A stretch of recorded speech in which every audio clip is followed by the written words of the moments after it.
Welcome. Hi, it's Monday, and you know what Monday is Monday with Marie. And I'm so excited to be back live. Last week, unfortunately, was pre recorded just due to some conflicts.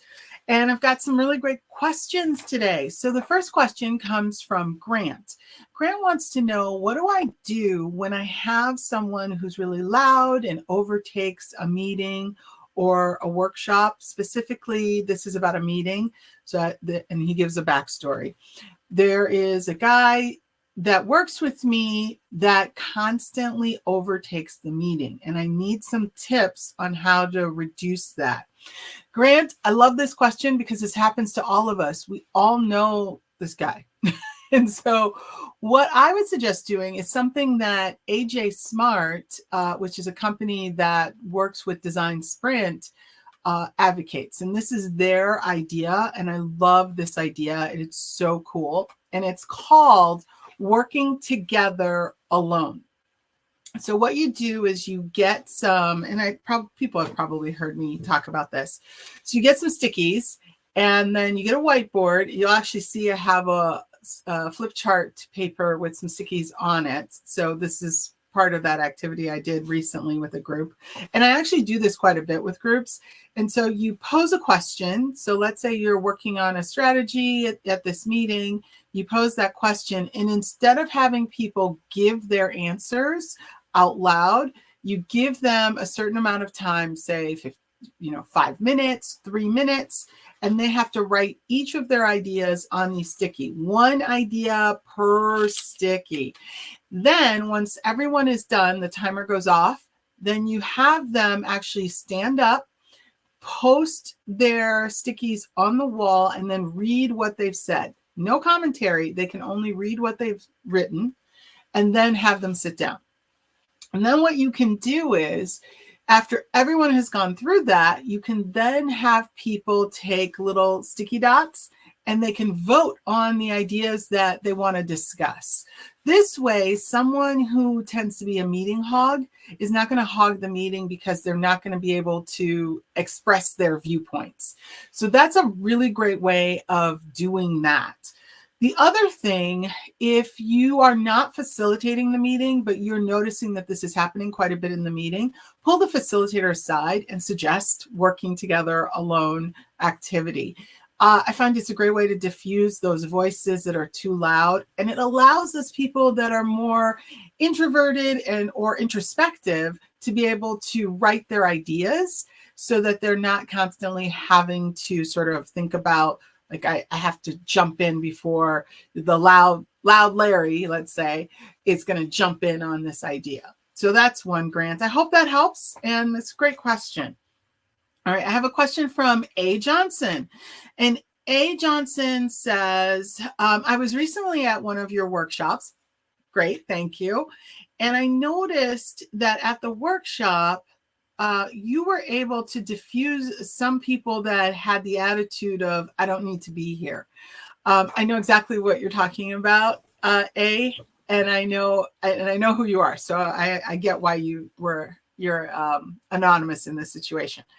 So what A is talking about was, there was a situation in one of the workshops I did recently where someone was sort of voluntold to come to this workshop. You could tell. And they were one of these people that felt like they know everything. They know everything about leadership development and training. In this particular workshop, we were talking about customer service excellence. And because they felt like, well, I already know this, they were a little bit condescending during the workshop. So instead of calling them out, which just fuels the fire of someone that's in this space, what I did is I made them my advocate. I said, hey, I bet you know this concept. I'd love for you to give an example of this concept that you've used. But not to embarrass them, I went over the concept first. We did an activity around the concept. And then after that, I called on this person to give an example. So even if they potentially didn't know, but were really being kind of a jerk, it didn't matter because they had the context there. And so then what happened is, which most people who are in that space of, I already know this, or I don't need to be here, their ego kicks in. So this is the psychology of why I did this. Their ego kicks in, and then they get excited about being able to share their knowledge. And by doing that, they're unwillingly participating in a positive way. They're now, instead of being unwilling, they're really willing to participate, because now they get to share their knowledge, share their experience. And so if you've got someone in a meeting, a workshop, a retreat, an event that's being really difficult with you, my advice to you is to lean into that in the sense of make them your advocate, make them the person that you are going to have them give examples and share their knowledge. The moment you do that with someone, they're more open to listen to what you have to say, because they feel like it's a reciprocation situation with them. Like, I did something, and then now I'm going to listen to you because I want to be reciprocal. That's a really great trick to get people to do that. So that's one. All right. So the other one that I have, this last question that I have, which is an interesting question, it's around diversity. And it talks about the fact that, what do you do when you're struggling with getting people to listen to you and you feel like it is really because you have an accent? I love this question, because the truth of the matter is that we do have prejudice against people with accents, and we don't treat them the same way when we have an accent that we think is not an accent. The reality is we all have accents. If you talk to someone from southern states, they will tell you I sound like a northerner. I do. If you talk to someone from a northern state and you have a southern state accent, they'll say you have an accent. That's the reality of it. Hey, Jackie, how are you, girl? And so with that, people do talk about people's accents. If you have a foreign accent, people are curious about it, but they also, sometimes they'll go, oh, you're talking. I've seen that happen in workshops. First of all, we have to realize an accent doesn't determine someone's intelligence.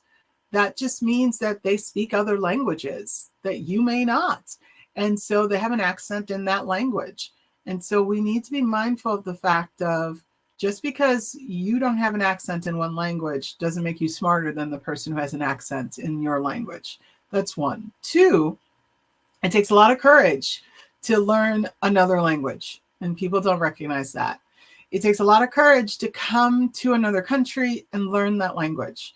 There's a lot of hurdles you have to build upon that have nothing to do with the economic standing of the country you came from. It's a lot to leave. Think about that. You leave your home, you leave your family, and you're not a quick drive away from your family. That takes a lot of courage to do that.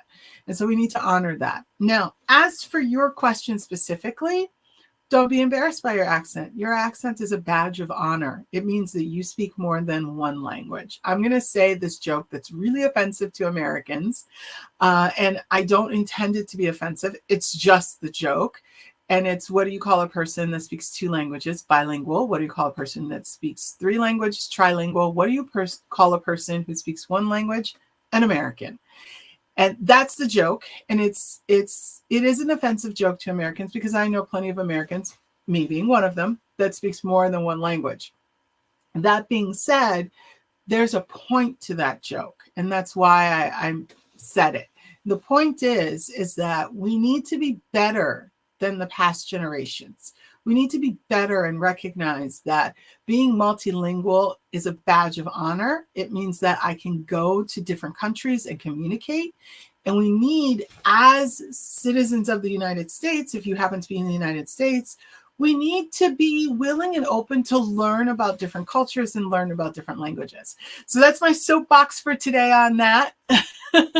And I will say that, again, when someone has an accent, lean into that. Find out where they were, where they were originally from. That creates that beautiful accent. Learn about their culture. Share your culture. Remember, it's to build connections with people, you have to share your experiences and they have to share theirs. And with that, I hope those 3 questions were answered effectively. And listen, if you've got a different opinion, or if you think that I missed something, share in the comments. This is about answering the questions for everyone and everyone being able to participate in the conversation. And that is your Monday with Marie. And I will see you next Monday, same bat time, same bat place. Have a wonderful, wonderful day.